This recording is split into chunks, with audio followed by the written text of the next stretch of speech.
One of the big conversations likely happening in every city in the country after the terror attack in New York City yesterday is not, could it happen here? It's, how can we stop it?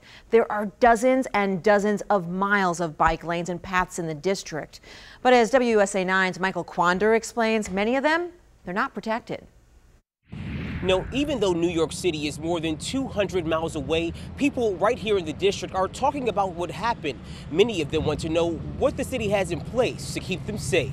No, there are 145 miles of bike lanes and trails in D.C. 80 of those miles are dedicated to bike lanes alone, but only 8 of those miles are considered protected. The type of protection depends on the location, how wide the street is, and other factors. The city uses things like this they call flexi posts, curbing, and place some lanes between parking and sidewalks. Many of the trails have short, thick posts that stop vehicles from driving on them. The posts can only be removed by D.C. Fire and Maintenance in case of an emergency or repair. So look, we pulled the numbers, and the D.C. Department of Transportation reported more than 650 crashes with pedestrians and more than 330 with people on bikes.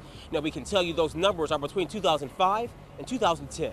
Now, because what happened in NYC was a deliberate attack and not just an accident, local law enforcement and planning officials here are monitoring this whole thing to see if any changes need to be made. I mean, 15 years ago, we were not talking about vans driving through very, popular pedestrian areas to commit a terrorist attack.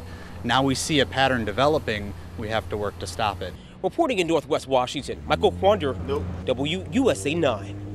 And DDAT has put money into trails that are dedicated for bicyclists and pedestrians, like the Anacostia Riverwalk Trail and the Oxen Run Trail. They have plans to extend other pathways in the city to get pedestrians even further away from traffic.